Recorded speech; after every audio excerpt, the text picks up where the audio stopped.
Bonjour à vous toutes et bonjour à vous tous, bienvenue sur Guidank. On se retrouve aujourd'hui 21 mai pour regarder les énergies qui nous accompagnent. Alors, quelle est la carte également qui vient en ce début, on pourrait dire, de semaine, seulement mardi.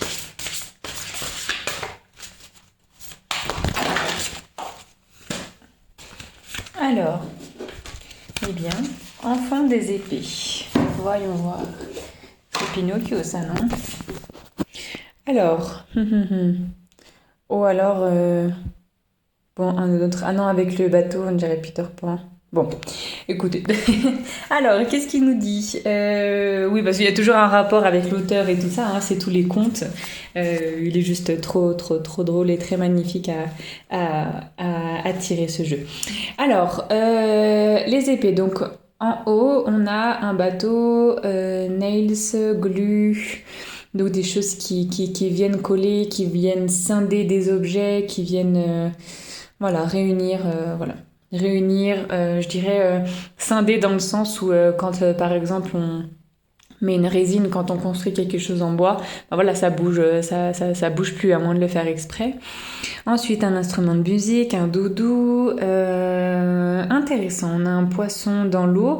Je dirais poisson rouge. On dirait qu'il est rouge-orangé, mais plus rouge, donc c'est pas mal. Hein. En Chine, il me semble, c'est porteur d'argent, de signe d'argent.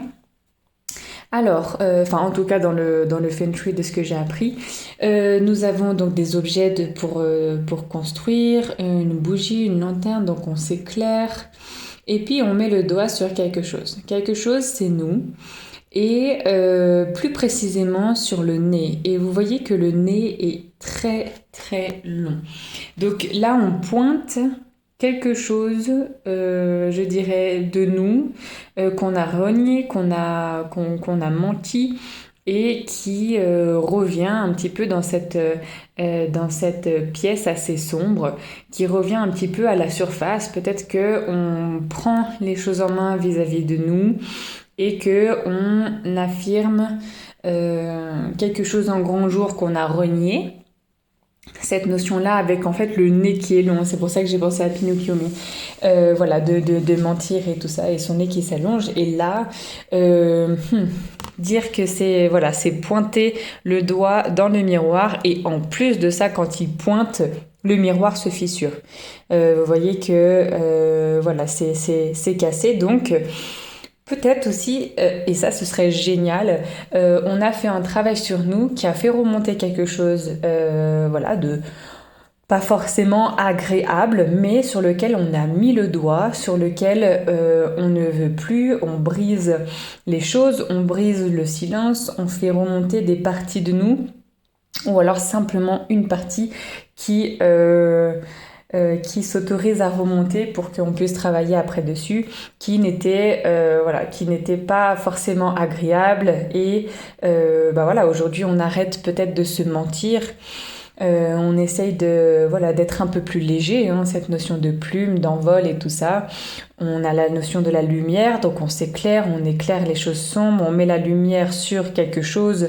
On vient aussi prendre un peu de sa chaleur, de son énergie, pas de consommation, mais vous voyez, quand vous allumez une bougie, bah, ça se consume, mais voilà, pour venir en fait creuser, pour venir, voilà, cette flamme, c'est comme si voilà, vous allumez quelque chose de nouveau, vous prenez cette énergie de chaleur, d'envie, le fait de creuser, d'aller loin, un peu du bélier, quoi.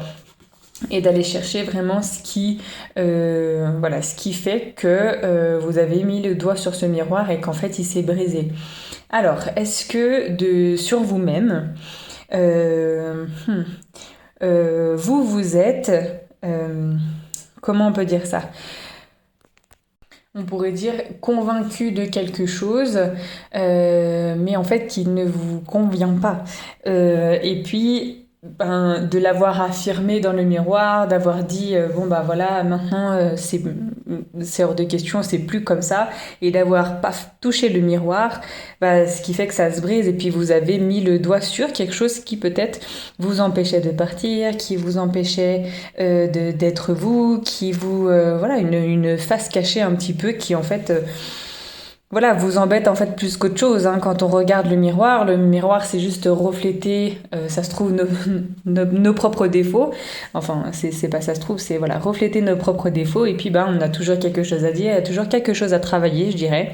C'est pas à dire de négatif, mais à dire, voilà, bah, ça s'est remonté, c'est pas grave, on va travailler dessus, on va aller chercher, on va dérouler la pelote, on va regarder quelle émotion est sortie, quelle émotion veut sortir.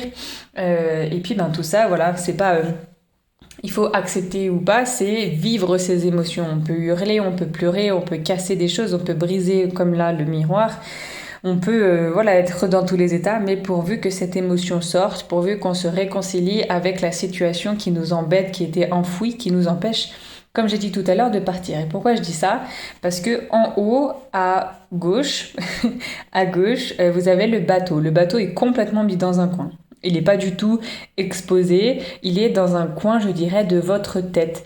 Le fait de partir, peut-être vous voulez vivre en bateau, ce qui est génial, hein. Il faut juste un tout petit peu d'organisation, je dirais. Bah voilà, vous voulez vivre en bateau, vous voulez prendre le large, vous voulez partir, vous voulez découvrir le monde, mais c'est dans un coin de votre tête. Et puis, à côté, ce qui est intéressant, c'est qu'il y a de la glu, il y a des choses qui collent, il y a des choses qui sont encore là. Alors, est-ce que c'est les pensées des autres? Est-ce que c'est vous qui vous êtes accroché à une émotion qui, en exprimant par exemple à votre famille, bah oui j'ai envie de partir là, et puis en fait bah, votre famille c'est pas qu'elle l'a mal pris, mais vous avez vu des émotions, ça vous a touché, il y a eu des pleurs et tout ça, donc ça a été mis de côté. Et puis vous êtes un peu mélancolique avec cet instrument-là sur le côté, et puis ça vous rappelle l'enfance avec ce doudou qui est sur le côté. Vous voyez comment on peut faire les liens. Et puis, je dis, c'est dans votre tête parce que pour moi, la carte, c'est mis au-dessus, c'est mis sur une étagère, c'est mis en haut. Donc, bon, pas physiologiquement, physiquement, c'est en fait dans la tête, c'est en haut, c'est en hauteur. Est-ce que voilà, vous vous empêchez de partir parce qu'il y a tout ça qui vous colle à la peau, tous ces souvenirs, tous ces... Voilà, enfin après c'est pas facile non plus, hein. Donc pour moi il y a ça qui est en haut, qui est dans un coin de votre tête, et peut-être que là aujourd'hui vous avez décidé physiquement, donc là on est debout, on est les pieds sur le sol, de prendre une décision. C'est toi ou toi. Vous voyez comme le personnage fait, maintenant on pense à nous. Et est-ce que en affirmant ça, quand vous touchez le miroir et qu'il s'est brisé, est-ce que vous êtes vraiment sincère avec vous, ou est-ce qu'il reste encore des choses? Et je pense que c'est la deuxième option, parce que le miroir ne se briserait pas. Il reste encore des choses que vous n'avez pas encore réglées avec vous-même, parce que vous avez peut-être peur de partir, de laisser je sais pas, une personne, ou de partir à la découverte, on peut dire juste de nous-mêmes.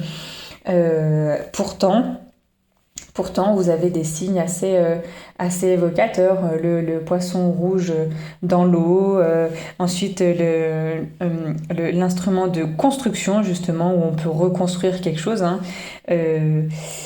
Voilà, la lumière, l'épée, on sait se défendre. Oui, oui, il y a de belles énergies qui suivent, mais c'est une décision qui est voilà, peut-être tranchante. On peut le voir avec le verre du miroir qui peut briser des cœurs, qui peut briser oui, une partie peut-être de nous qu'on retenait, mais c'est peut-être le moment de s'avouer des choses, d'arrêter de se mentir à soi. Et là j'entends à soi parce qu'il n'y a que nous dans cette pièce qui est devant le miroir. Donc il y a une grosse prise de décision, je pense, aujourd'hui. Et je dirais que c'est pas plus mal. Puis avec la papesse, cette notion de déplacement également. Voilà, prenez ce qui vous vient pour ce mardi 21 mai. Et moi, je vous souhaite une toute bonne journée et je vous retrouve demain pour une prochaine guidance. Ciao, ciao!